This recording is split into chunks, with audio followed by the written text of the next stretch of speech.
So from our questions, we first found that a lot of people were asking about how cities can truly become sustainable and equitable if their design and climate policies continue to be shaped by existing systems of capitalism.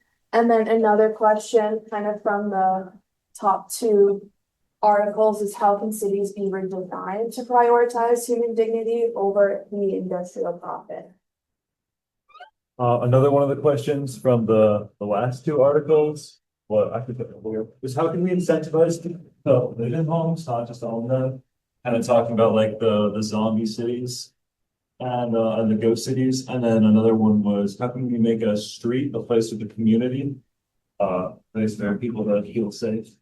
Looking at a lot of the questions, I found a lot of common interests asking about democracy as well as maintaining equality, especially in with challenges facing large corporations, as well as making change with democracy. So I asked questions like, how do we make change while still being democratic and having equality, as well as how do we how do we go about handling climate crisis while maintaining equality without tipping the scales? And we live in a world where cities are run off of profit and are really beneficial towards larger corporations, but how do we change that to reframe it to help everyday people?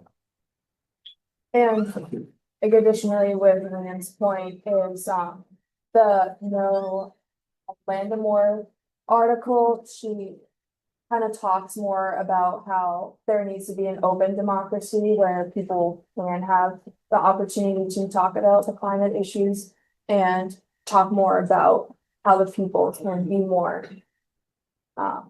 prioritized.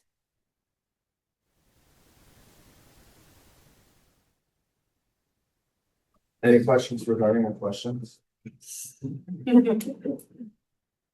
Especially from you guys, is so we have to start thinking if everything is there, what else is missing here?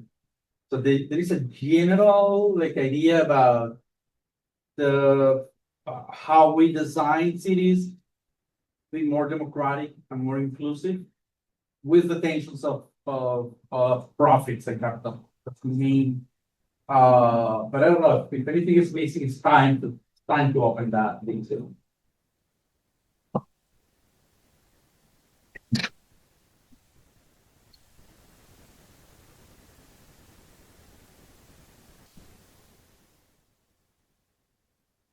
This is complete. If we address these questions, yes, we did a perfect job. You'd be satisfied. That's not So easy. It's not. But it should be harder than this. Yeah. So probably I can add something to Okay. this discussion. So something that we discussed out of the class, Robert and I. So typically we say it's a typical phrase that they say that in the street, in the offices, and they do real projects. And we're doing here is not real. So the academia does basically we are doing thinking in theory, and then we have to go to what is the reality. So the project in Lowell is not real. This is what we know because it's like it's not real. It's not real. It's not real. Like there's no parking requirements. Yeah, because there is no parking requirement. This is not real. Yeah. So Why did we do that? yeah. So do you think it's real? What is more real? The things that we do in the studio or the things that we do in you were all in co-op? What is more real? That's a good question because at the end, my opinion, this is a way to address any change of the system, which is so this is asking us to change the system. Right. Well, that's the function of academia in a way, right? So here's a question for you all. You're paying all this money, you're devoting the 4 or 5 best years of your life. If you look at what you could do with 4 or 5 years, and a quarter, no, 300, like or just call it $250,000. If someone gave you $40 million in 4 or 5 years, is this the best you can do? Going to school at Wentworth? Is that the best? And now here's the key question. What should the goal be? Should you become the most competent, hireable professional you can become? Or should you aim higher than competent? Yeah, should you aim higher than just being getting a job? Should you aim for playing a leadership role in the transformation of the profession? That's a real question that is on the table every day you come into the campus. Should I become a good professional and follow the rules? Or should I try to assume a leadership position in the profession and change what we do? So like these, it's a question to be addressed in the next hour and 40 minutes. I think that is the one. Yeah, that's the big question. It covers over all these. I have a question about a question. Yes. How can we balance and address problems like inequality and climate crisis? And why doesn't it end there? Without tipping the scale. What is tipping the scale? What's the problem with tipping the scale? When I said like, where's the question? Like inequality and climate crisis, that's just an example of some problems that we have in the architecture world. So the real thing that I'm trying to get at is if we are trying to, our main problem in this project is we really need to, lower our carbon footprint, and we're trying to handle climate crisis. If we go all out trying to figure that, maybe it tips the scale, and there's something else on the other hand of the situation that does not benefit. So how do we solve problems while keeping a balance in problems? So how do we, given that the problems of the 21st century, this is a premise of the course. The problems of the 21st century are a direct result of the successes of the 20th century. That the problems of inequality and the climate crisis, well, I don't know about inequality, that's pretty deliberate, but climate crisis at least is an unintended consequence of all the growth and success. It's an unintended consequence. We noticed it happening 65 years ago, and we started to address it, but then the operating system quickly swarmed and overwhelmed that corrective mechanism and disabled it so that we could keep the climate crisis getting worse and worse because there was so much money to be made. As it's happening now. Which is happening now. I mean, yeah, it's happening now. It's happening now in a way bigger than ever in human history. Arguably. So, how do we respond to unintended consequences quickly and with agility? Yeah, and that kind of ties into my previous question here. How do we make change quickly and effectively while maintaining democracy and quality? And that, like, are all these questions here? Yeah, it's the same. We just rewrote it. Okay.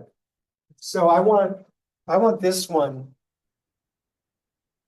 to like. That's a really important one. Yeah.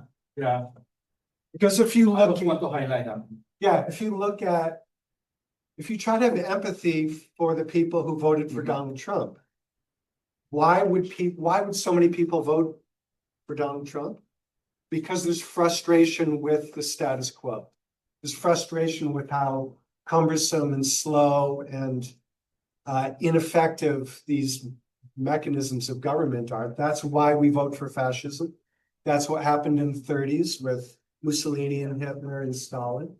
People were frustrated with the pace of change. That happened with Chavez in Venezuela. And Chavez, Hugo Chavez, and this is, it's not unreasonable. It's not irrational to be frustrated with the way the system is going, if we want to really address the problems, we have to figure out ways to be agile.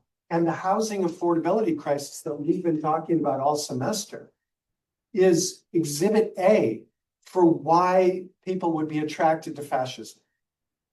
It's so much more attractive to just cut through all the BS and just solve problems, build housing, than all these rules and regulations. Do you know what it takes to build affordable housing?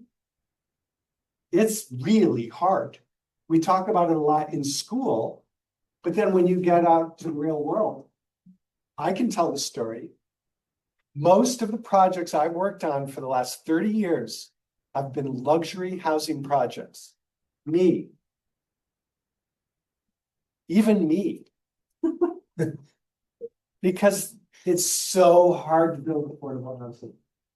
My favorite projects have to do with empowerment of people, like we talked about. But the system, the operating system, is geared to make it very difficult to do the right thing. So if you want to change the outcomes, change the operating system. These are not evil people building luxury housing. At least I hope you don't think I'm evil. If you want to change the outcomes, change the operating system. I love these questions. It's good, yeah. Are there any others that we should move to the top of the list? I mean, this one is, how to make a street a place. In the context of all these other questions, this is the easiest one. We kind of dealt with it last week. All the rules, define the space, create places for humans. Even if you have to take some space away from the cars and put eyes on the street. We know how to do this. This is well understood. Go out and do that as much as you can. Every opportunity you have to create better places out of streets. I'm gonna say we're done. Is that okay?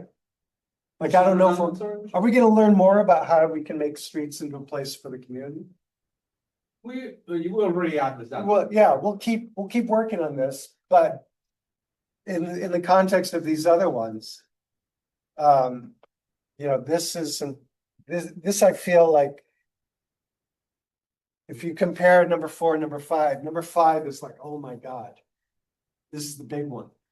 And especially if we address number 5, we will be more, we will have a better scenario to address number 4. Right. So 5 can help us to address number 4. Okay. And we have a special event today that is all about number 5.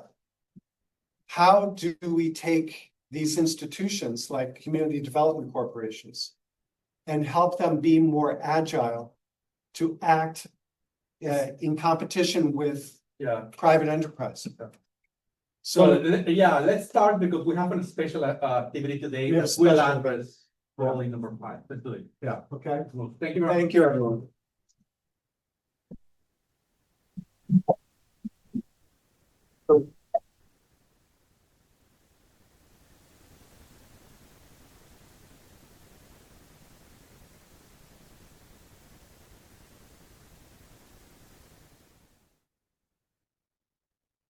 Avert your gaze if you get nauseous.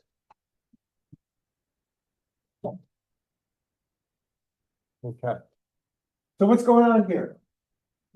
This is the puzzle of the day. What is this?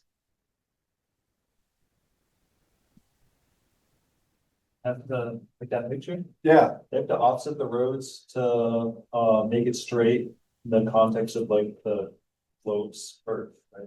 exactly. How did you know that? I saw it on TikTok. Oh.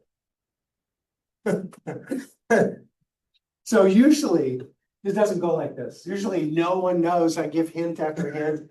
Like, have you ever tried to give someone a soccer ball for Christmas and then you have to wrap it? Yeah. How do you wrap a soccer ball? How do you sew? Who sews? How do you get a flat piece of fabric to fit on a curved human body? Right? You tuck it. You have to tuck it. And so this is the result of a mapping system. Usually we think of maps. What do you do when you map? You go someplace and you look at what's there and you draw the map. And the map is the byproduct of what is there. What happens when you reverse that? When the map is not a record of what's there. The map is an ordering system that's imposed on what's there.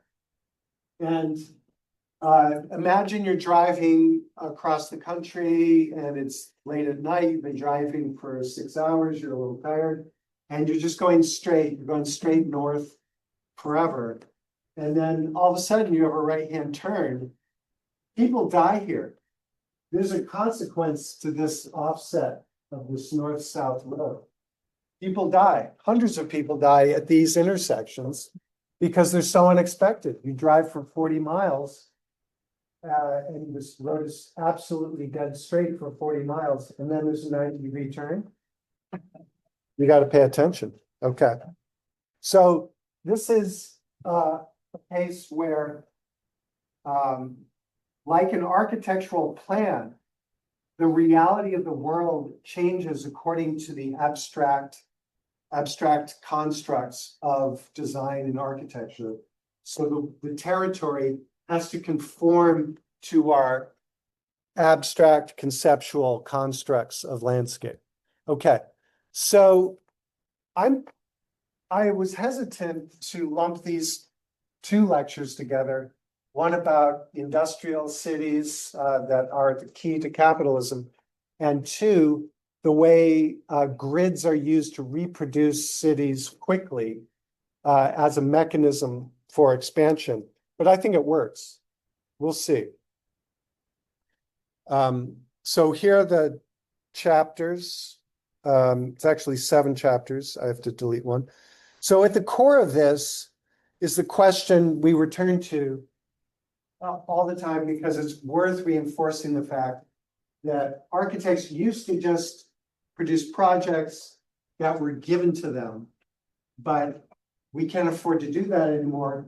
Now, instead of just the project being an outcome of the operating system, the projects need to identify opportunities for altering the operating system.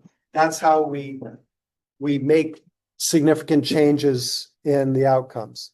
So instead of simply accepting larger operating systems like slavery and doing minor corrections, this is the result. This is a slightly better slave ship. It happens when you've had an incomplete architectural criticism. If you say, this is bad because so many slaves died, we can do better, and you make a slightly better slave ship, that's an incomplete architectural critique of the slave ship. The larger, more complete critique of it would include the operating system. Slavery is the problem. The operating system is the problem. Don't just improve the slave ship or the prison or don't just slow down climate change. Alter the rules of the operating system. That's how you have system change. Here's a powerful example of how operating systems work. You will recall in World War II, the fascist dictator Adolf Hitler came to power by getting people to hate Jews. And then in a massive mobilization of identifying Jews, deporting Jews to concentration camps, and then mechanizing highly efficient systems to produce death. Bullets are inefficient. They needed a more efficient way to produce dead humans. So they hired architects and engineers, and they manufactured a system of highly efficient murder. And they murdered over 6 million Jews. And then people like Eichmann were put on trial at the end of World War II. And his defense was what? I'm a good father. I'm a good husband. I'm a good member. I go to church. I'm a member of my community. I'm a good person. I was simply doing my job. You're going to convict me for just following my orders? I was being a good citizen of my country. And the phrase that we remember is he was being a good German. He was following the rules of the operating system within which he found himself. Does that mean this architect of death should not face the consequences of his actions? And this is what Hannah Arendt famously and brilliantly identified as the banality of evil. Evil doesn't show up like in the cartoons of, stroking the cat, evil genius. No, that's not the form that evil takes. You don't have to, if evil shows up in that form, it's easy to identify and fight against it. The real danger is the evil that is embedded in operating systems. That is the true danger, that we simply go along without sufficiently criticizing the rules of the operating system. So how do we avoid that? And how does architecture play a role? How does the design of cities play a role in the operation of these systems and the reproduction, generation after generation? We reproduce these systems, in this case of extractive capitalism. What is causing the climate change and climate injustice? It is extractive capitalism that has taken on a life of its own, and it is doing whatever it can to survive, despite the fact that we know what it looks like. We know that it's baked into the operating systems that we ourselves have constructed. And it is up to us to identify those rules and to dismantle them and change them as quickly as we can, and replace them with operating system rules that correct these problems. At the very core, at the DNA level of our operating systems that we are engaged in, is something that has been identified by Dan Brown. He wrote a book in the 90s called Design Thinking, and he codified what the elements of design thinking are. Dan Brown is not an architect, but what he is talking about is very familiar to us. The rules and the operations of design thinking are what we have been doing in studios since day one. And design thinking has become so important and so fundamental to the 21st century. Some of us would say that what technology and technological change was in the 20th century, design thinking is that important to the 21st century. Technological change was something that occurred in silos of specialization. When I went to engineering school, I could not understand how the electrical engineers knew nothing about what the mechanical engineers were talking about, and vice versa. The technical specialties of the 20th century were isolated, siloed, and they didn't talk to each other. And the unintended consequences of aerospace engineering or petroleum engineering, the unintended consequences were not correctable because there was no cross conversation between the disciplines. That is the source of so many of our problems, that it's everywhere. Once you identify the siloed way of thinking, people just transportation engineering, the transportation engineers were fixated on moving cars as quickly as possible from one place to the other. And they had absolute autonomy to transform the landscape of North America. And they did. And there was very little conversation between the transportation engineers and everybody else. So they simply did what they were doing. And that's the result that we studied in Automobility Week. But the solution to that is holistic thinking that is at the core of what designers do. Designers study structures. Designers study passive and active systems. Designers study envelope assemblies. Designers study how humans use space. Designers study how cities are formed, how streets support or don't support social life. Designers study all these things. And then they go into the design studio and they knit it together in a holistic way. Design thinking is the solution to the world's problems. If you become an architect, and we hope you do, that's great. You will be very successful, we are confident. If eventually you move from architecture into some other endeavor, you will be among the most qualified problem solvers the world has ever seen, because your capacity to dive deep into these specific silos and then emerge still intact as a human being and be able to integrate these things together in a holistic way, which is what designers do. Business schools, that their job is almost like the military. They need to figure out how to make effective decisions quickly, despite complexity. Business schools have embraced design thinking as the most effective method of decision-making in the 21st century. So much so that Stanford University rebranded their business school. It used to be called the B School. Now it's called the D School, because they have embraced design thinking at its core. Now, the DNA of system change starts with empathy. Empathy is step one of design thinking.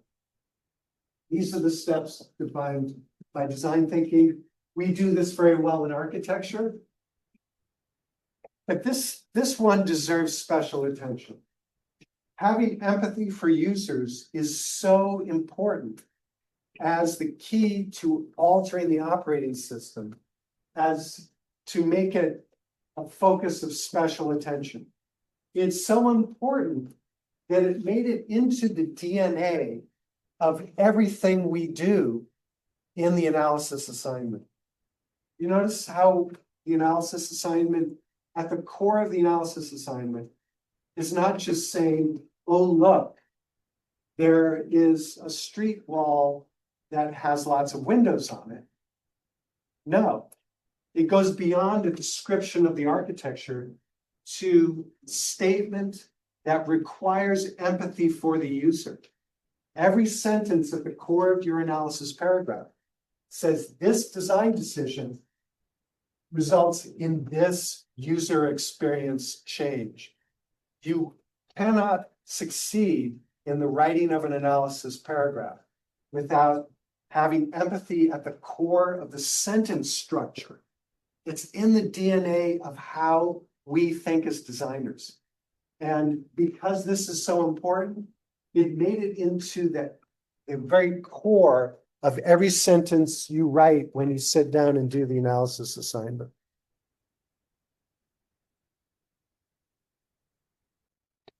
And so when our clients are wealthy individuals, we talk to them and we respect what they have to say.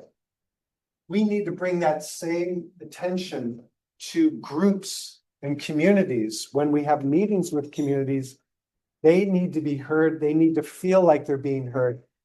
At the core of the success of what we started the semester with in Medellin, Colombia, at the core of the success of that was listening to communities of people who have been being killed off in the drug wars, there, and this is something I didn't understand at all. And I needed to understand it. So I moved my family to Colombia for 4 months. That's how important it was. And what I learned in those 4 months is that it's not just about the flamboyant design of the King of Spain Park. It's about the relentless listening, merciless listening. Just, I'm going to listen to you until you feel heard.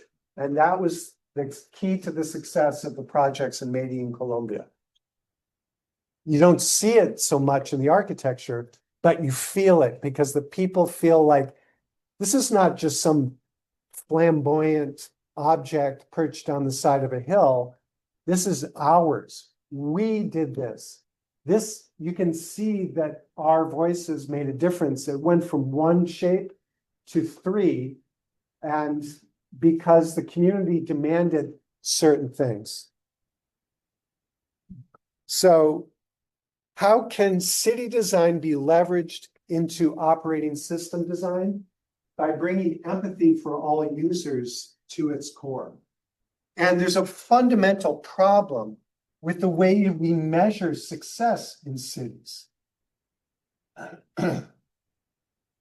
If we measure success in cities by gross domestic product, where's that? Yeah. In a world where cities, I don't know if that says, Run off of GDP. run off of GDP. GDP is a really bad way to measure success. What's the average income of people in the room? It is 0, right? Well, and then, so it'd be 0, and then Ignacio and I walk into the room, and then the average goes up to like $8,000 a year. Right? Is that a good way to measure the well-being? Like you all, it's not as if you all make it, and then Bill Gates walks into the room, or Elon Musk walks into the room. The average income of the people in this room just went up to 300 billion dollars a year. Yeah, there is a joke that says stats is the science that demonstrate that if I ate 2 burgers and they ate 0, we both ate 1 burger. Yeah, we're all fine. We each ate 1 burger, right? So GDP is the reason things are so messed up. Is because we think the United States is a wealthy country. No, the United States is like at the bottom of the list of developed countries in terms of the median wealth of its and well-being of its citizens. The United States is at the bottom of the list. Measured by GDP, it's at the top of the list. Measured by actual well-being of people, it's at the bottom of the list. How could it be so different depending on how you measure it? I got confused by one of the readings when zombie cities. Yes. When the article was talking about Spain, like 20 years ago, 100% of its GDP was just debt.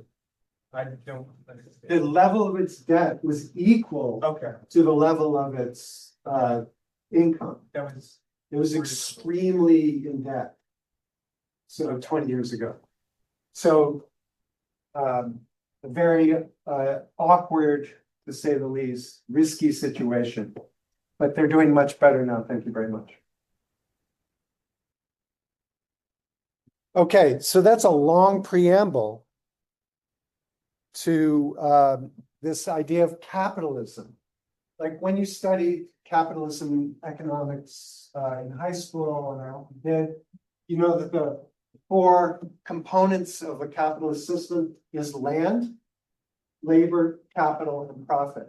For those of you who read about Chicago and Cronin's Nature's Metropolis, and for those of you who recall the reading about informal settlements. This whole thing about land is weird. The fact that we can own land, that's weird. Right? What do the indigenous populations of North America say when the Europeans arrive? They say, this idea of land ownership, that's certifiably insane. If you can't carry it with you, you can't own it. The land cannot be owned. It can only be occupied. That's almost word for word what the occupants of the informal settlements of Nairobi told Robert Newworth in that reading we did in the second week. That we don't own the land, we just occupy the land. We possess the land, but we don't own the land. That is a monopoly relationship to the land. Once someone owns the land, no one else can own it. That's absurd. And so this, some would say, this is the key component. And this brings us back to community land trust, which we talked about the last few weeks. Community land trust is a mechanism for displacing the monopoly ownership of land. Suddenly it becomes something that is collectively owned the way some people think it should be.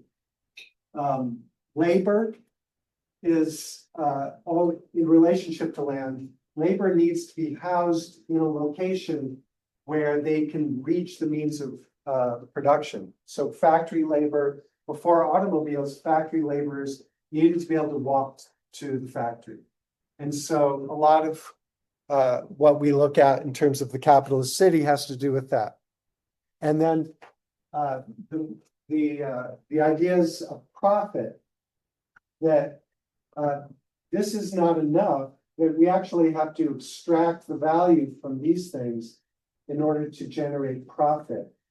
This is what has led to a certain shrinking of what is possible in the world. It turns out that banks will finance anything anyone wants to build as long as it fits into one of the 34 categories of well-documented development success. So you can't build anything you want if you want to use bank financing. You can only build something that falls into one of those 34 categories. Well, like what do you mean categories? Like if it's an institution or? Yeah, you can build university buildings. You can build laboratories for the biotech industry. You can build what's it called? Senior retirement housing, or there's only so many things you can build an office park. So what's off limits? So certain things are off limits, like housing. When my co-housing community wanted to constitute itself as a cooperative housing, the bank said, that's not a category we have a track record with.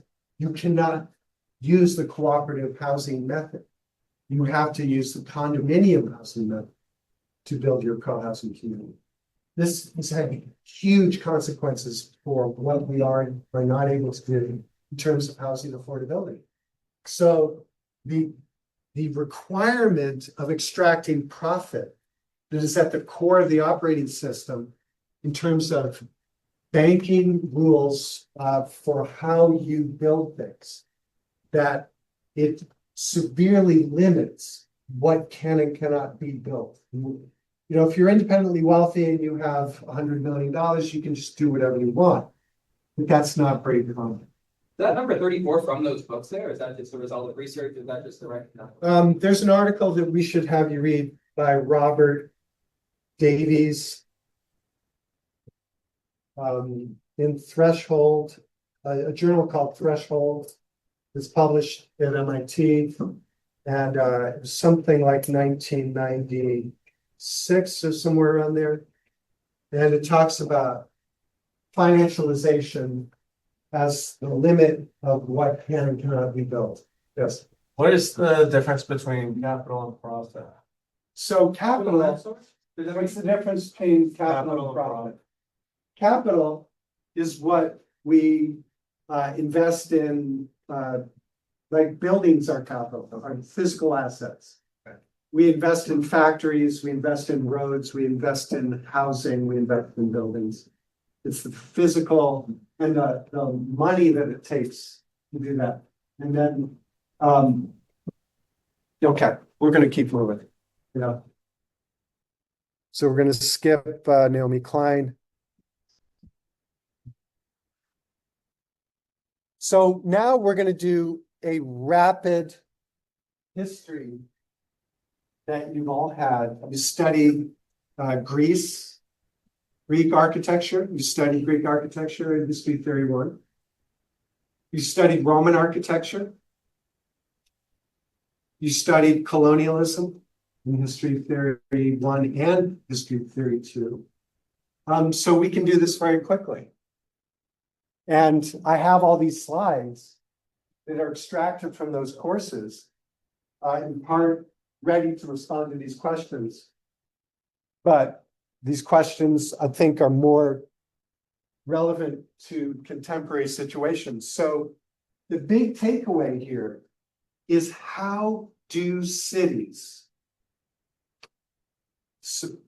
operate as instruments for rapid expansion, rapid growth, which is at the core of capitalism. Capitalism depends on growth. The more the system grows, the more profit I can extract from that growth. Growth is the machine for extracting profit. How does the design of cities support growth? And the star of the show today is the grid. Okay, the grid is a modular system for rapid expansion. And the Greeks were the ones who first colonized the Mediterranean world. And they colonized the Mediterranean world by rapidly expanding its footprint, its physical footprint. And it did that through the mechanism of the grid. Miletus is the first city that we have documented that had the clearest demonstration of the power of the grid. That as soon as you lay out a line and then cross it with a second line, and then you establish an increment, that's all you need. The first line, the second line, and the increment. And then you just push the button and it goes, and it fills whatever shape you have available. So this peninsula in Greece of Miletus, they established one line, a second line, we established an increment, and they just push, replicate, and it happened. And that is the key strategy of the Greek operating system for expansion. And we see it in Greek and Roman architecture as the French. Remember, we studied the French theories of Durand, where there was a certain module that was structurally possible. And so Durand established a rational system for classical architectural development of the Beaux-Arts period, 18 centuries, 20 centuries after the Greek. He established a system to quickly lay out buildings that could be produced very efficiently according to the structural module. So there was Greek, and then there was the Roman. Rome itself grew incrementally. So ironically, Rome itself is not a clear demonstration of the Roman operating system that some of you read about, that our own Jen Lee and our own Rami El-Samahi had took a hand in writing, that the real Roman operating system is not visible in Rome. It's visible in the expansion of Rome. So the Roman Empire grew very quickly out from Rome, and it was like a pyramid scheme. If you want to expand your power and your wealth very quickly, what do? You leave your home and you go somewhere and you conquer a town nearby. And you take it over and you demonstrate your superiority by laying out a grid. And then you enslave the inhabitants of that nearby town and you make soldiers out of them. You stay in the town you just conquered, and then you send out those slaves as an army to the next town. And then they enslave that population, establish a grid, and then it keeps going. And this is how Rome expanded all the way up to here. Oh, to here.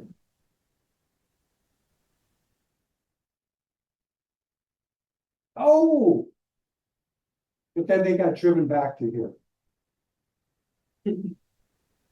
Yeah, okay. Something, or maybe here. Hadrian's Wall. Okay. So this is a very clear demonstration of how physical infrastructure is more than just physical infrastructure. It's more than just roads. It's an instrument of imperial conquest. When you say establishing grids, do you mean like they're actually tearing down houses and like building a road? Yes. Remember in the movie Elf when he hops from one crosswalk straight to the next? They don't even realize that that's real. That's how the crosswalk got there. Roman streets are a drainage system, and including raw sewage, but the cartwheels had to go through it. So lots of infrastructure, but here's what they do. Soldiers are called centurions.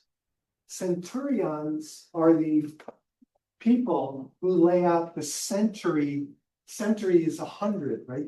They lay out the 100, the 10-base system of the grid. They identify the center by the Carta Decumanus, which you studied, and then they establish an increment, and this is called centuriation.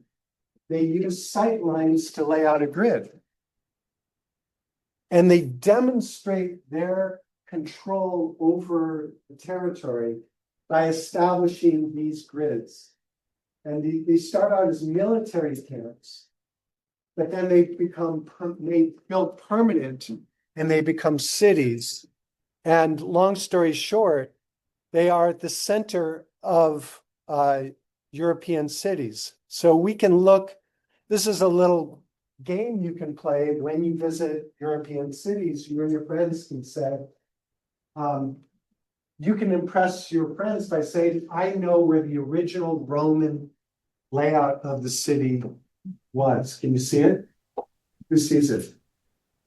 Go ahead.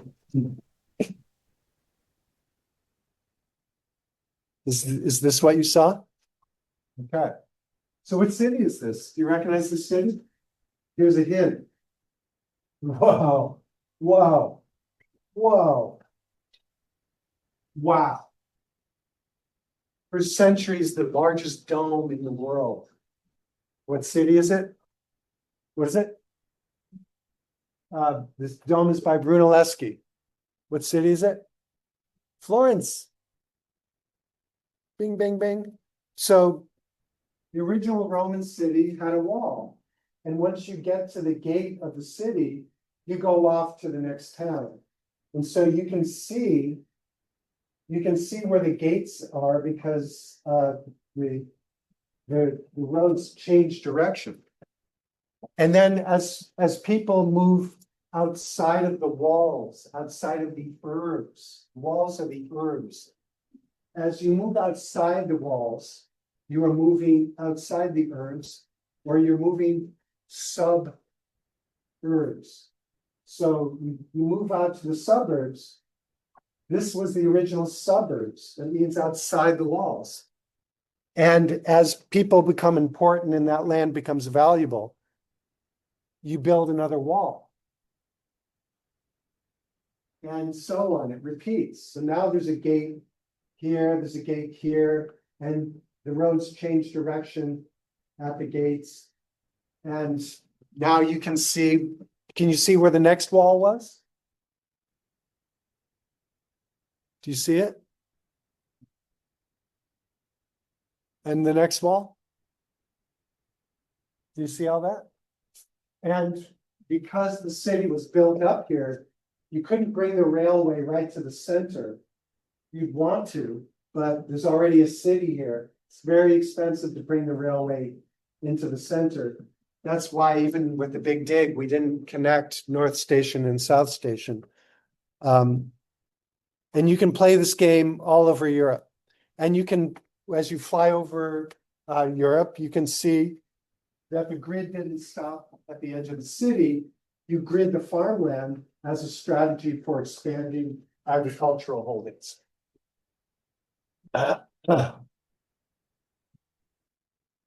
So the grid was a key instrument for imperial growth.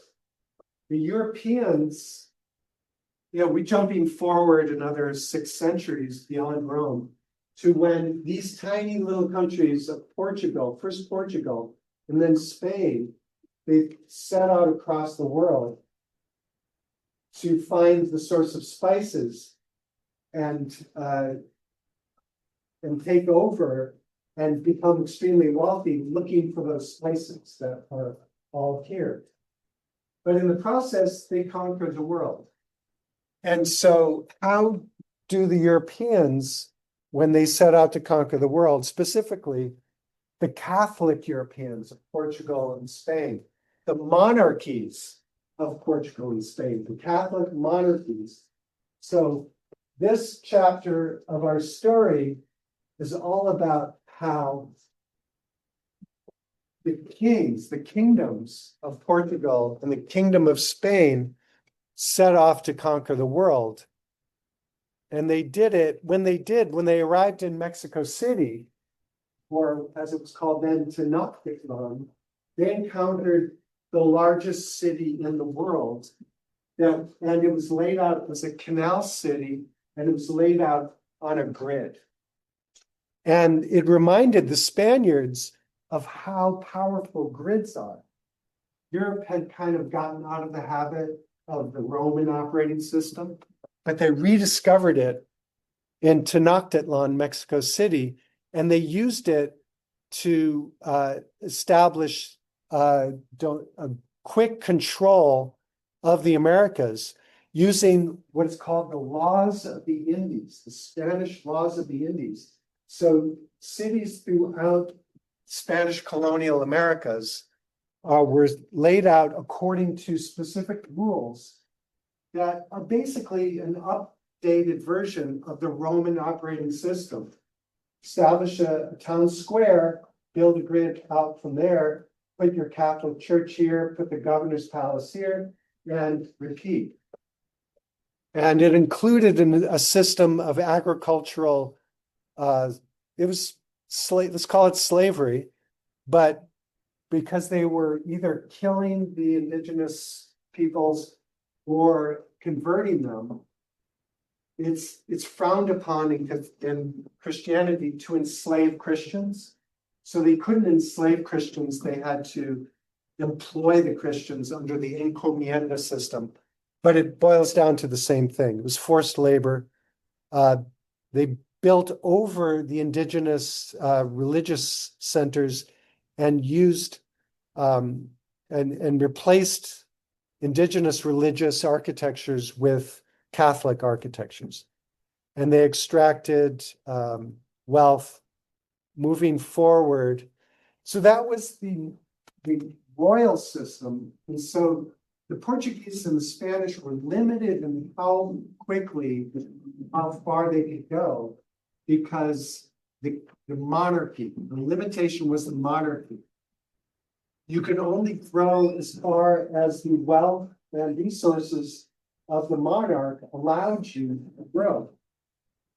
So they had a good run of it from 1500, but then starting around 1600, the English and the Dutch invented monopoly capitalism, what we now think of as the international corporate capitalism was invented in the Netherlands and in London around the same time, around 1600.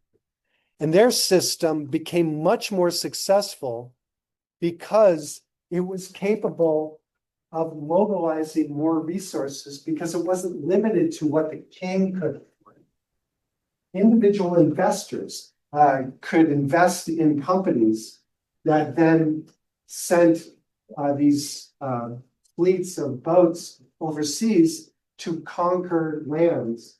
And cities became an important instrument for mobilizing capital. Here in Amsterdam, you will recall, because you were there, the lecture about how the market system and the stock exchange, the first stock exchange, how the architecture was a machine for producing trust. And at the center of Amsterdam are all these mechanisms of producing trust: the stock exchange, the state house with the merchant bank, the center, the weights and measures to make sure everything was fair, that a kilo of fish is a kilo of fish and no one's being shortchanged.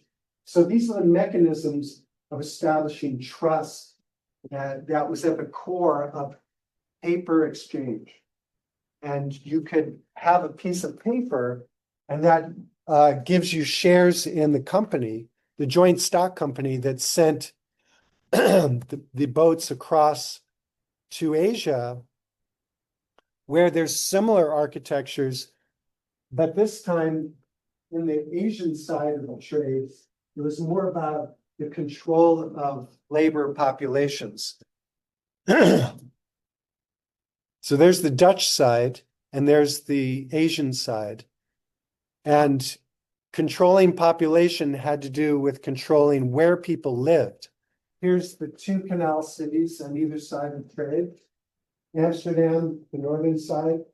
They had already established this concentric pattern. So the ideal canal city, gridded canal city, was not really a practical option for Amsterdam. But at the same time, Amsterdam was exploding and getting larger from all the wealth they were extracting from Asia. Back in Asia, they were building a canal city closer to what the ideal gridded canal city. So the city was a mechanism of producing this type of growth and wealth. This is in the Asian side, every house of the European or Chinese controller of the system, we had a directory of every person in the city. So the map of the city was actually a mechanism for understanding who the people in power were. And then on the other side of this barrier, with guards posted at every bridge, were the laborers. So these were categories separated by ethnic identity and language group. So they couldn't talk to each other effectively, and they couldn't band together. So this was a mechanism of control. So the cities were designed on the north side of the trading system in Europe as mechanisms of supporting the institutions of trust that allowed capitalism to grow and expand dramatically. And on the Asian side, cities were similarly a mechanism of controlling labor, controlling populations. So fast forward to the grid and its role in Manhattan, first of all. We're used to doing site analysis before we do a design, right? Every site is different. Every site has its unique characteristics. That's very expensive. Wouldn't it be easier if every site were identical to every other site? And so that's what the grid of Manhattan did. Every site is 25 feet wide and 100 feet deep. You design a building and you're pretty much set. You can now quickly build out the entire island. And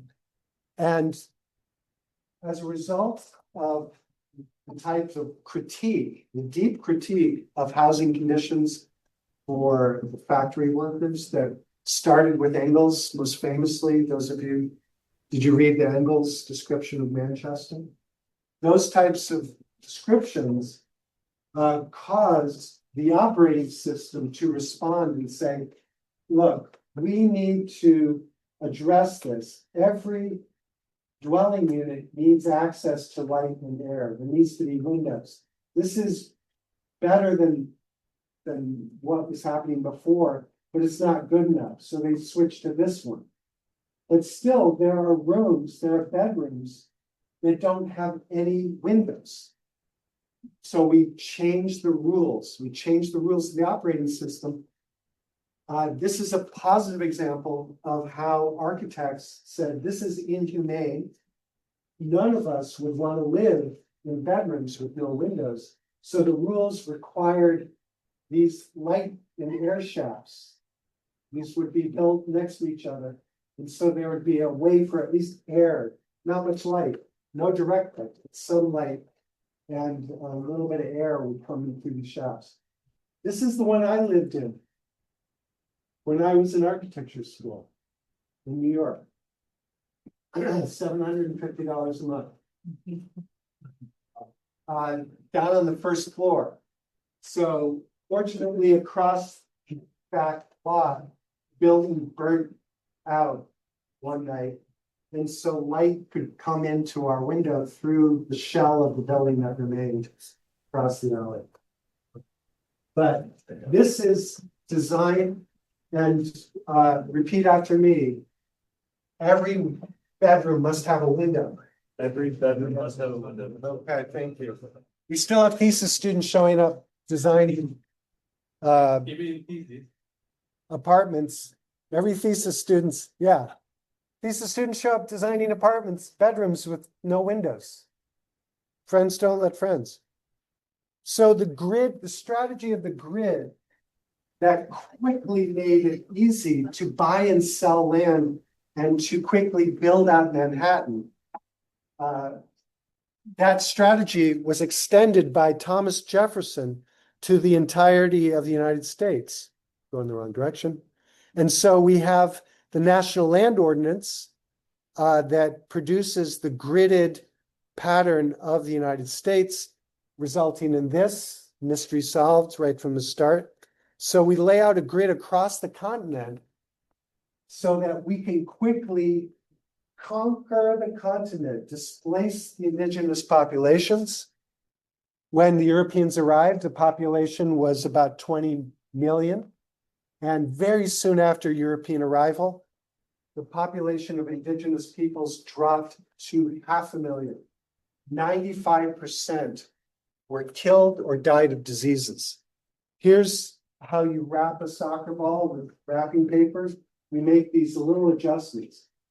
But the key thing is that an acre of a piece of land anywhere in the system is more or less identical to land anywhere else in the system. You can buy and sell it from a market hall in New York without ever visiting the land. So this is what facilitated the rapid commodification of land. It's very similar to what the zombies and iceberg, the commodification of architecture is not the first time these things happen.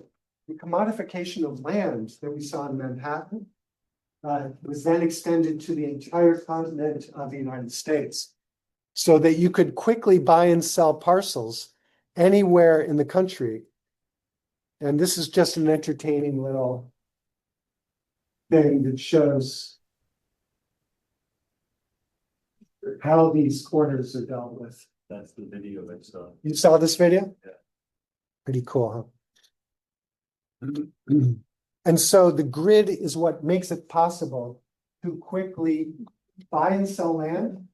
And if you were a white male, you could even claim a piece of land and take ownership of it just by driving a stake into the ground.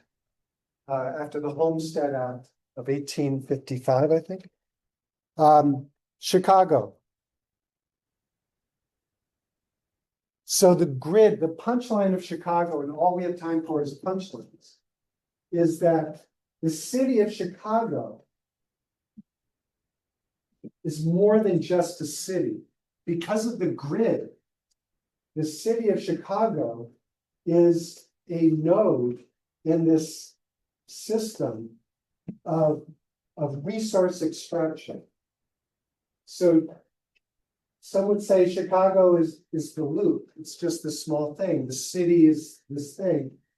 But since Cronin wrote his Nature's Metropolis, a remarkably revolutionary piece of writing, basically, he says Chicago is the center of an operating system. Chicago is a node in the operating system for extraction of agricultural, livestock, forest, and mineral wealth across the hinterland of the United States. It all comes, the grid allows us to quickly allocate and buy and sell land.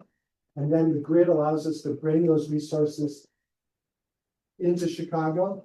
And then either through the Erie Canal to New York, or very shortly after the completion of the Erie Canal, the railway system. And so that's what these slides are all about. The Great Fire of Chicago requires us to rethink the way we design and build wood homes. But the grid is at work across the landscape. The grid is at work in the city of Chicago. The grid is at work in the factory buildings of Chicago.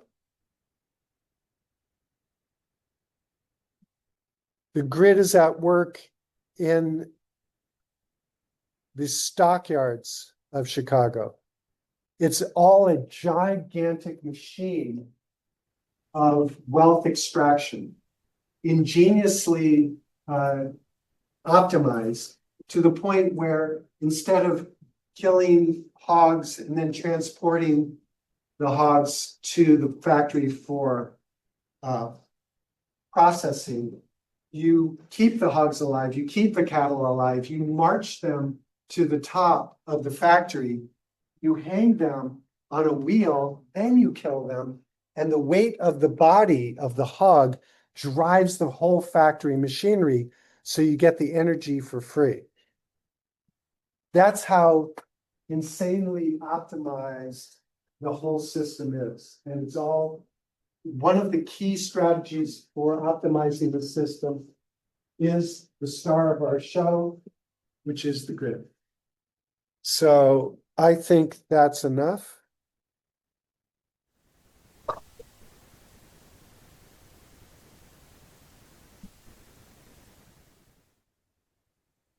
Yeah.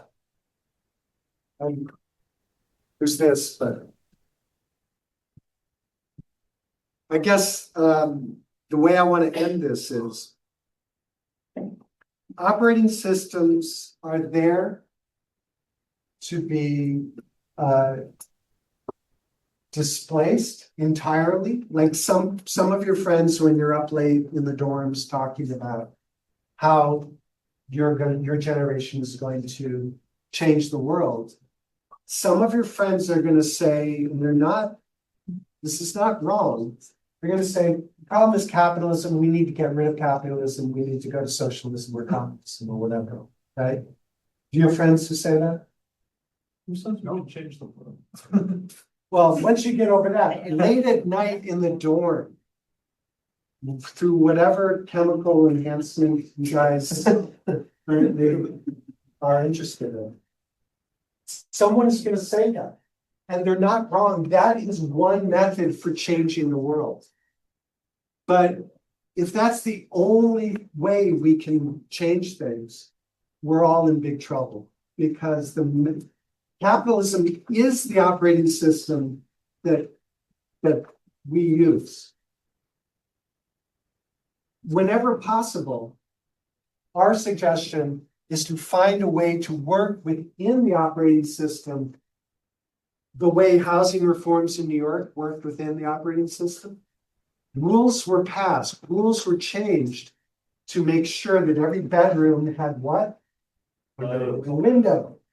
Rules are changed all the time so that we can have affordable housing. And there's a new building type that you see all over Boston. It's called the podium building. There's a new building code, is the International Building Code, that says you can build a rigid structural frame, either steel or concrete, 1 or 2 or 3 or however many stories you want.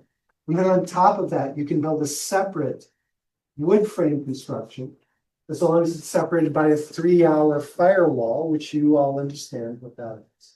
Right? A 3-hour firewall allows you to have a podium and housing. And this is a formula that when you combine it with a mixed use overlay zoning district, again, some of your friends will say the problem is zoning. We need to get rid of all zoning in order to get rid of the racist segregation that is at the core of zoning regulations. Okay, good luck with that. In the meantime, a more pragmatic approach is to get rid of zoning using more zoning. Crazy, right?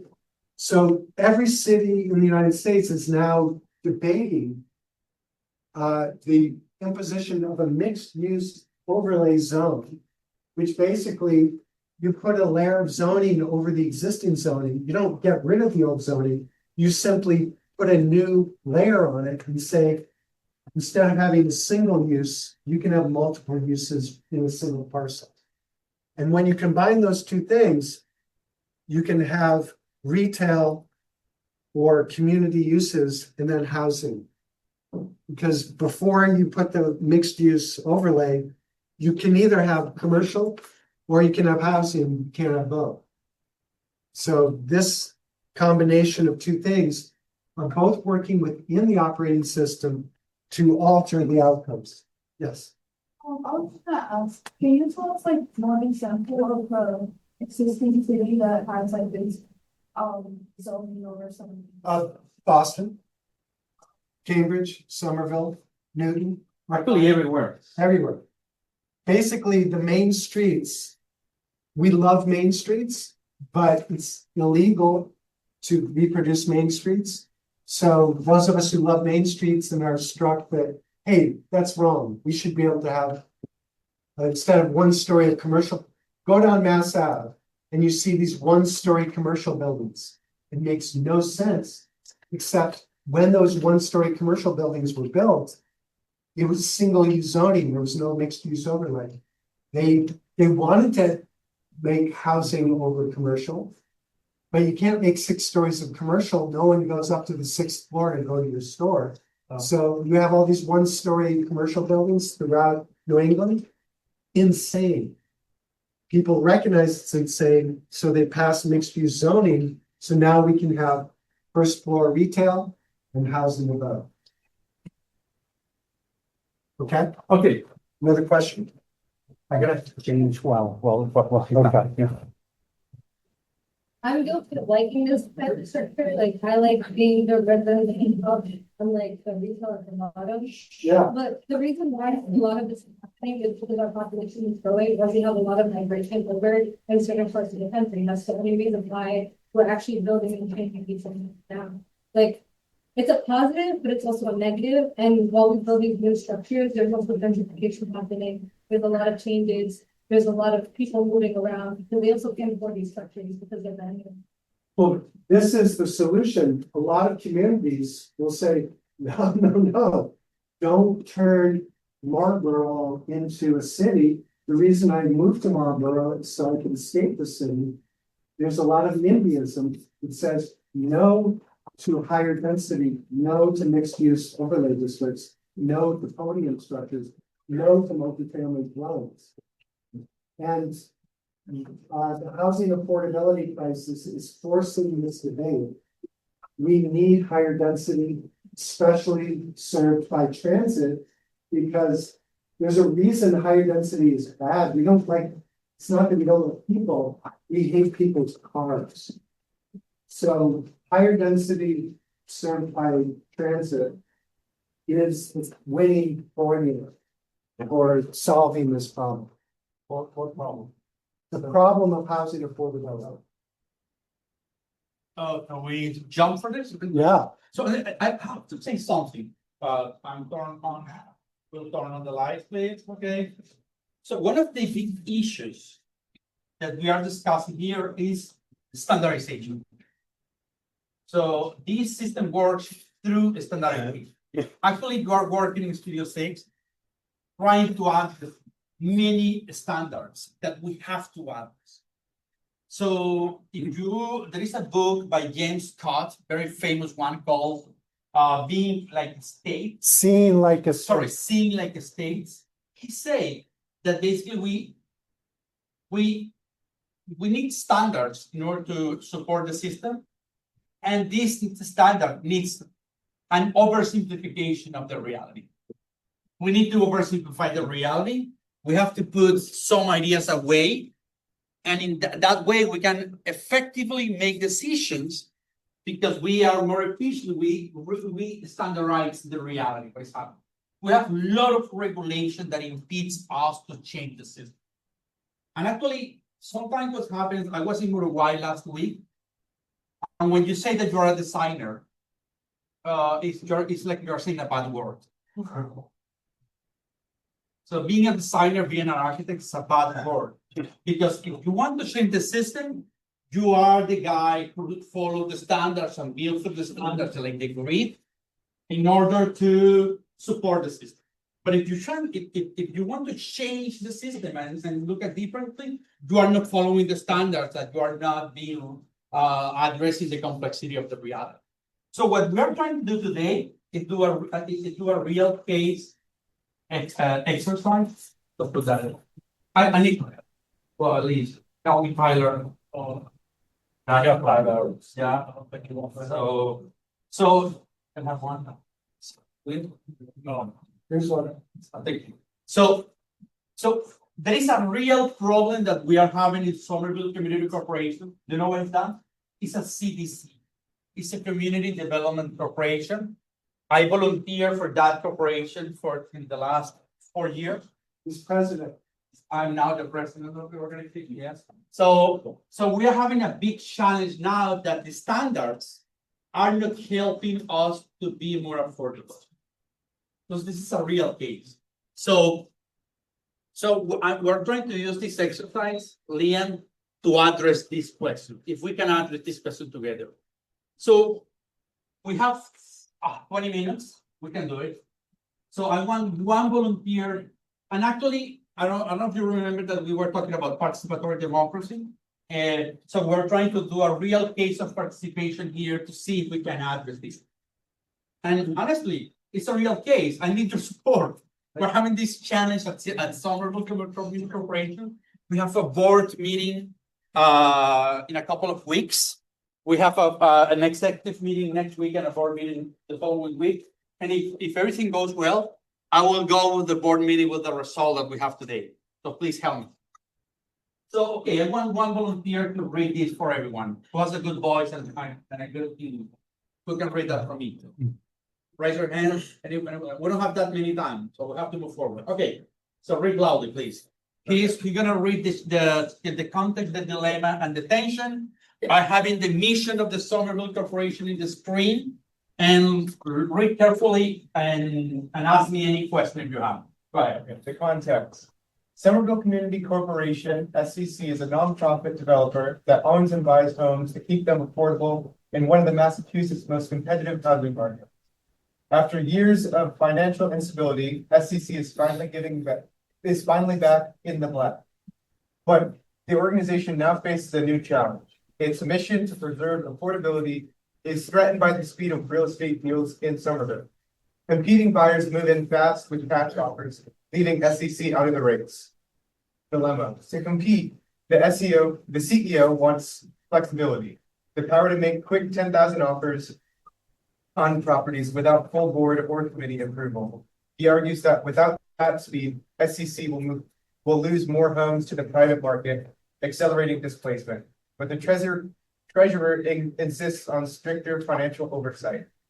As a nonprofit stewarding public trust and limited funds, mostly slow-moving tax credits, SEC must follow rigorous review to remain transparent and accountable. The challenge of transparency in resource management is no small one, as SEC members must undergo rigorous financial audits to comply with legal regulation. Attention. Who decides how much risk is acceptable? What is more important, financial process or mission-driven speed? We asked students to take a position in two groups. Team CEO. So, okay, well, let's stop there. Any question about the context in the dilemma? It's really simple. Actually, this is happening. Any question about that? Raise your hand. So let me explain. Yeah, What can you do with $10,000? you can put an offer. You can, so when you make an offer You need to put $10,000 in the On the table. on the table, yeah, okay. and then you do an offer, and this is happening in every housing market. Now, it will happen to you when you will buy a market in a few years. Cross your finger, you will buy a house. So what we have to do when someone is selling a house, you have to put $10,000 at the table and say, I want to make an offer. And this is how the market works. If you lose the offer because someone won that for you, you lose the $10,000. And if you win the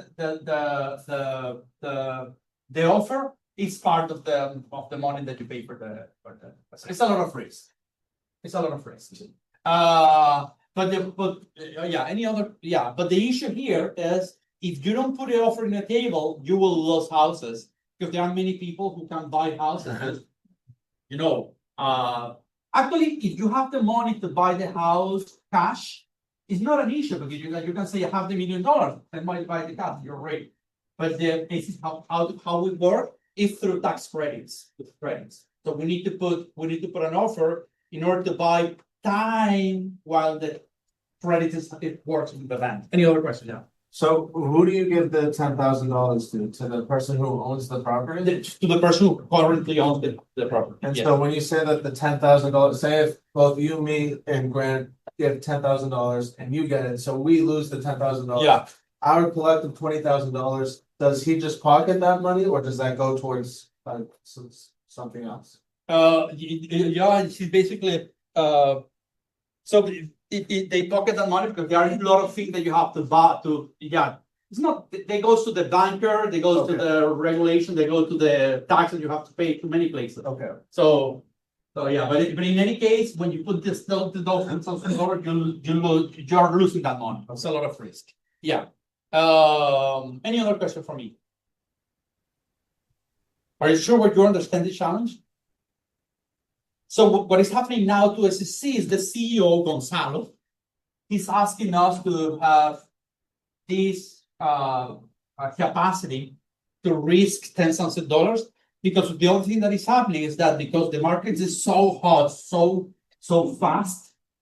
So if we don't take that risk, there are many people who are buying and gentrifying people. So the only way to have a higher stock of affordability is risking this money. In order to make offers as fast as we can. So because we have another option, we can say that option that, okay, I want to buy that, and I have nothing to risk. If you do that slow and you don't compete with the other buyers. Yeah. Okay. So the activity that we want to do is we want you to take a position. You will be a team CEO or team treasurer. So the CEO will defend the needs for rapid action and propose how the CEO can buy more homes while protecting the mission. What is the mission? Have more houses to put that in the markets as affordable housing. So basically, you know how that works. So we own the houses as an organization, And and then we put in the market for basically migrants or underprivileged community, Black communities, that they can remain safe. So there is a team CEO, but at the same time, we have the issue of regulations, financial regulation. But we have the team treasurer who will defend the financial transparency and propose how to manage risk responsibility without losing public grants. Obviously, we don't have time now to organize into teams and for you to discuss. So I propose something more dynamic. Raise your hand if you believe that you will join a team, a CEO team. Raise your hand. I want to see that clearly. One, we have Liam. Okay, raise your hand, you will be team treasurer. Okay, that's good. Discussion prompts. What should the limits by an analytical? Yeah, can you read that for me, Brandon? What should the limits be on unilateral decision-making in nonprofits? How can we protect public money while competing in private markets?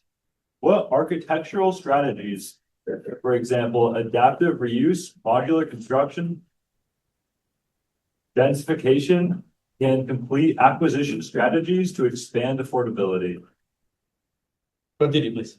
Final reflection. As a class, propose 3 clear recommendations for SCC that strike a balance between transparency, agility, and mission. Consider how design professionals can support housing equity beyond the usual design services related to a single site through policy, partnerships, and land use strategy. Okay, this is what we will do. We will listen people who believe we are team CEO. We will listen teams that will be team treasurer. And in 15 minutes, we have to come with a conclusion, what we can do. Trying to address this final reflection. What solution we have. Okay, I'm listening, please.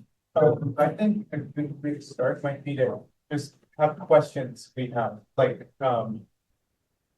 how fast is this decision be made?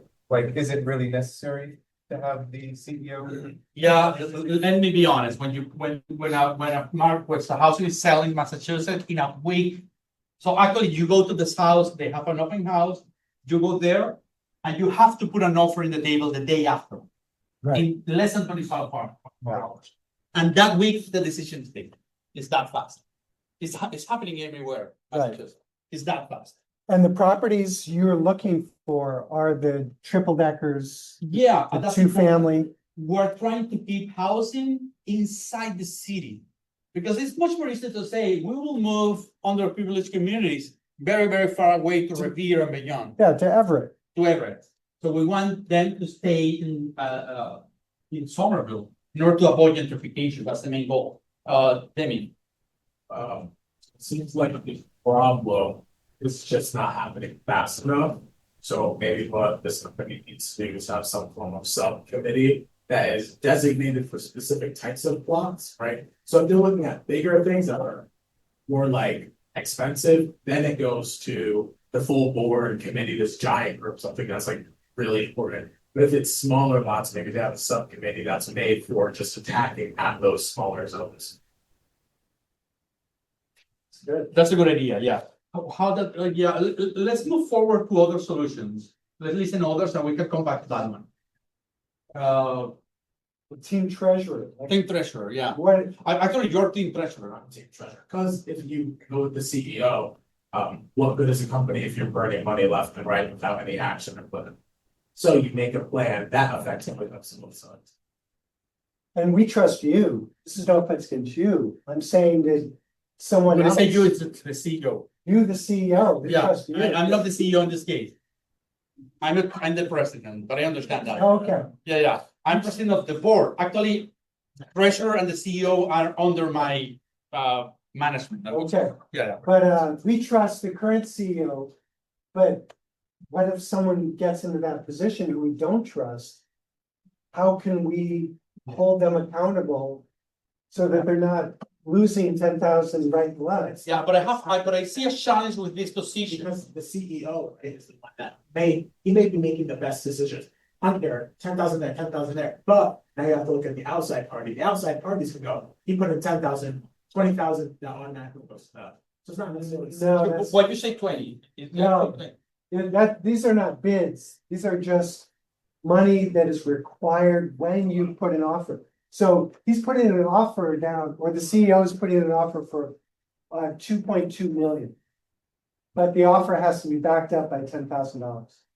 It's just part of the process. Yeah, exactly. People, and someone else is gonna put down a bid of 2.5 million. $10,000. So, yeah, I understand your optimism, I like that, but we tried that. And SEC had tried that, and what happened is that this committee, which is called REDAC, Real Estate Development, and so they meet every week. And this is a long time. That's, Okay. yeah, So it's not quick enough. it's not quick enough. The So open house, when they meet the other week, the decision's already taken and we lost the house. the open houses are on Sunday, the bids need to go in on Monday. Yeah, the open house is on Monday, yeah. Exactly. I have a question. Yeah, Justin. Do you get like the money, if you know? The property? Honestly, it changed. Every case is different, depends on the negotiation sometimes, but many times you lost $10,000. Sometimes they return 5,000. It changed depending on the negotiation. So yeah, but many times you lost the money. Yeah. Yeah, you're first. What size team do we have to work with? Because if these committees can only meet once a week, does that mean we're like pretty limited in team size? Or if they can't meet like, I don't know, every 2 days, are these volunteer-based positions or paid positions? They are volunteer-based positions. Okay. Actually, it's a committee that needs to be volunteer plus staff position. It's like myself, I'm volunteer, plus other people are staff. But I think I'm hearing you that you are basically in the system. So the main proposal here is reorganize the regulation. So keep the regulation that the CEO has. So I want to listen to the other position. So this is the treasurer position that we need to keep the regulation. We cannot use finance money without that regulation. I want the CEO position because the point that these guys is having is real. He's closing the housing. We're losing house affordability. So Liam, you had the right. Yeah, I was wondering if there's any way we can regulate the amount of time that we have, because if it's just up to the private owner to decide when they accept an offer. Obviously that's super fast, but what if there's a way to make it so that you have to, I don't know, at least 3 weeks and then we can make it. No, that do not depends on us. That's this. Yeah. The reason fascism is so popular is because of that type of thing. Let's put a delay. We can't afford the delay. The system has to go boom, boom, boom. We can't slow it down. So we need to become more agile, not slow down everybody else. If that is possible, it's not in our control. Yeah, it's not gonna happen. Yeah. The real thing is, we have WhatsApp, we have computers, we have AI. How come we can't be more agile? How come we can't be more fit? Yeah.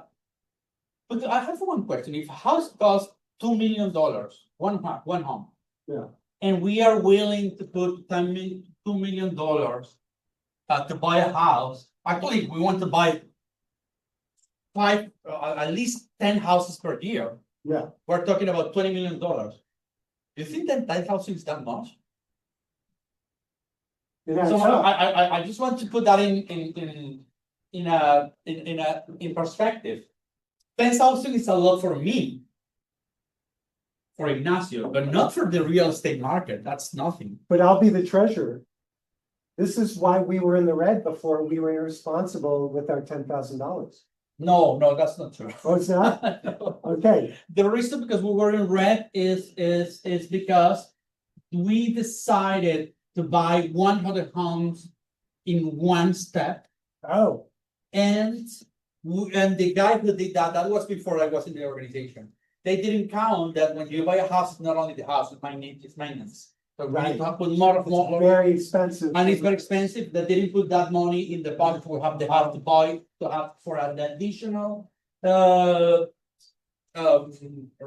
credit. And in addition to that, COVID kicked us. And then we weren't able to collect money Because your from the credit, rent. your credit rating. is- Because we were, yeah. So, but we are, yeah. But it's supposedly the system should work, because obviously we have credit to get with the 2 million, $1 or $2 million. And with that money and with the rent that people pay, if we just slow one, we reduce profit to zero, and we were able to maintain the wheel. Well done. Yeah. Damien had something. Yeah, Danny. Go ahead, please. No, because I was just wondering, you're the president, right? I am now the president. Yeah. And you put our company in the red. No. So we were, yeah, you just said, right? No, I You didn't have. I received I was president when the company wasn't ready. Actually, we in 3 years we put that in black. Yeah, we did it. It's now in black. So now we can have this type of challenge because the company is now in black. How would you fix the solution as the?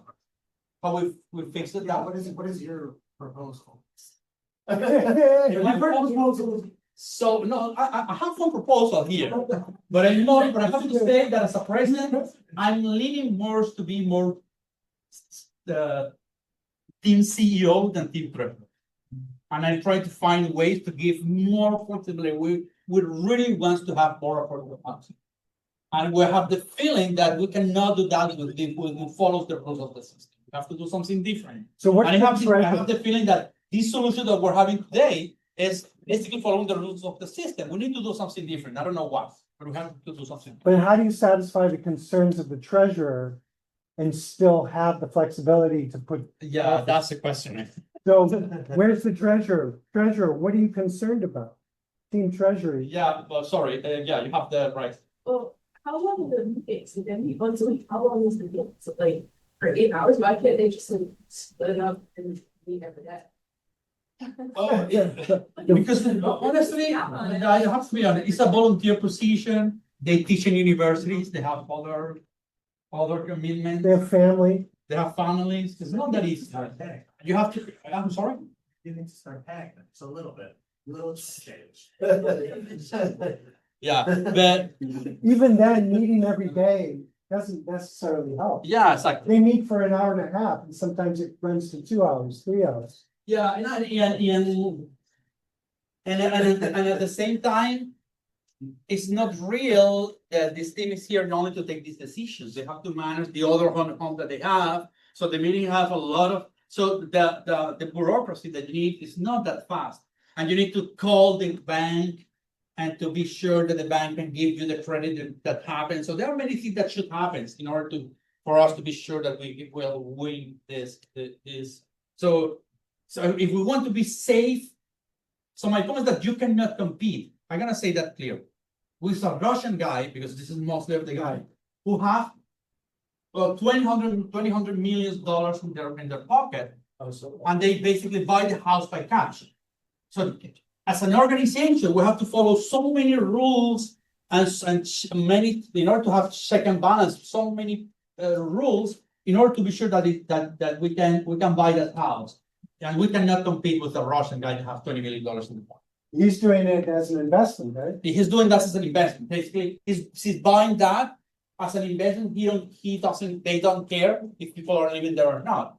So you cannot compete on that. So my point is that if you organize, there is no bureaucracy that you can do to compete with a guy who can buy that in cash in 1 hour. Yeah. So the competitor is an individual, not another well, even if it is another corporation, are there not regulations to like make sure that people live there? And if it's just another investment property that somebody is just, no one's in it, it's just. There is a regulation, it's called overlay district. We talked about that, but we don't have that in everywhere, in every place. So we can buy more than the overlay. Yeah, there is a regulation. Okay. That's another solution. That's a good one, Liam. Yes, please. You're getting the point. So basically, if the government say that we have an overlay district that say that area has to be affordable, we were not in that dilemma. This dilemma is happening because of the hot market. But is there a law that someone has to occupy the space? You can't leave it empty. Right? Yeah, That's or another- like if it's one person, how is one person justifying owning 3 or 4 houses? It's capitalism, baby. Fee simple ownership. I own it, I can do anything I want. Yeah, but he's providing a solution that is still good, as we can organize a team to discuss with the government, the city, to create an overlay district, to have this type of regulation that help us to have less, Then you have to have someone living there. and then you have to, yeah, to have Because someone that's living hard. there. who's one- That's hard. Like I buy a vacation home in Maine and it's hard to regulate where people live. You can do it in state socialist China. You used to be able to do it in state socialist Soviet Union. It's difficult to do it in the United States. It's very difficult to live in the United States. And actually, because of also the United States, we have only three type of ownership. Even in China, they make these rules. You cannot live outside of your home district. People do it all the time, even in China. So we have to yeah, go first, please. Then That solution is great as future planning, but it looks like we're looking for something that happens right now. Yeah. So one question is, so after they visit the open house, they have 24 hours. How much notice do they have when it goes on open house, like generally? Like who goes to visit, like, almost it's about the same.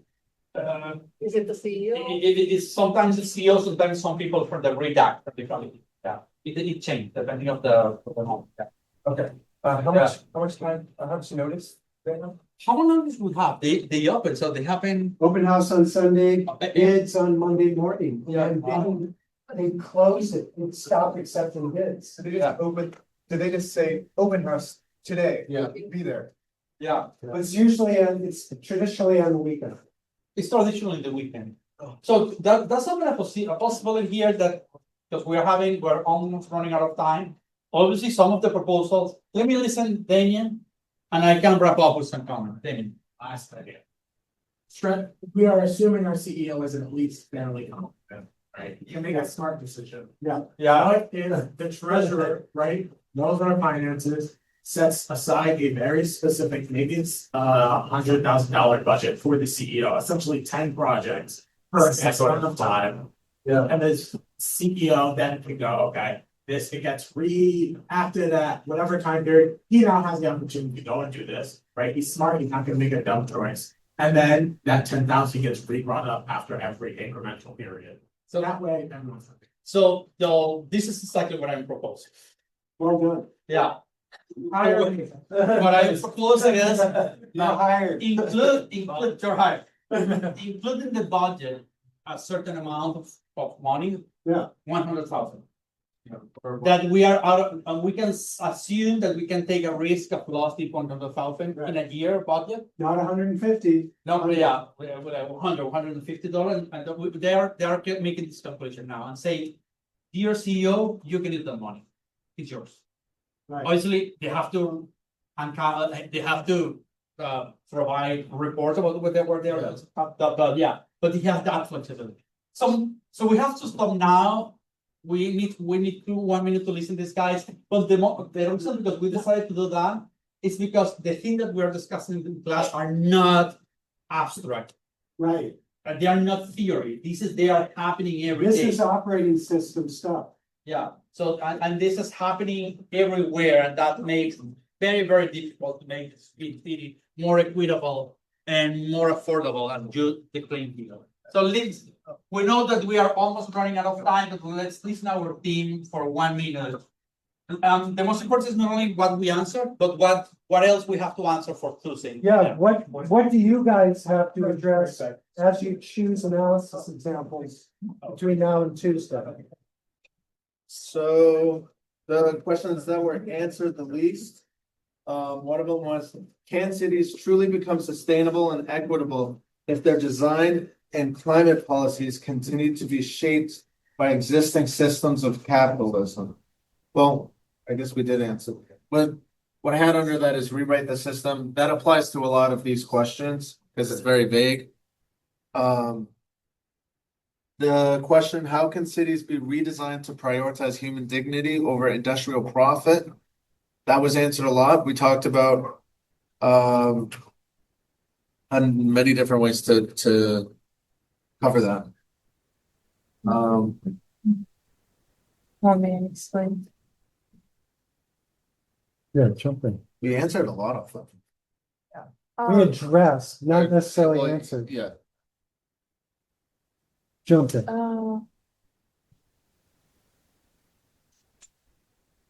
For how can we incentivize people to live in houses and not use them as empty investment? We still don't know how to do that. One of the things we kind of touched on was allow more mixed use zoning. Maybe allowing for like some community engagement to have the community be a part of that zoning discussion. Yeah. So probably for your analysis, answering that, you can find examples that includes the thing that we need that makes that we have profit, that produce profit, like housing, with or together with other things that don't. For example, retails or community center. My point is that probably we have to find examples that challenge the idea that is profitable or not profitable. I have profitability, but at the same time produce other services for everyone. So they will be accepted. That also goes into like how we can effectively make fast decisions, right? Like, we went into like the DNA of the design thinking process, and I think that like having empath while also trying to make those quick decisions, maybe having some additional support from other people and what they think, so we can make that quick decision. To try to benefit other people. Yeah, and this exercise that we just did kind of illustrates the urgency of it and how difficult it is. And we talked, I mean, our solutions that we mostly talked about was sort of having one person to make decisions and that people, listen and comply, but that gets results and fast results, but it also takes away some people's voices. So it's really hard to maintain that balance. Gotcha. Okay, thank you very much. Yeah.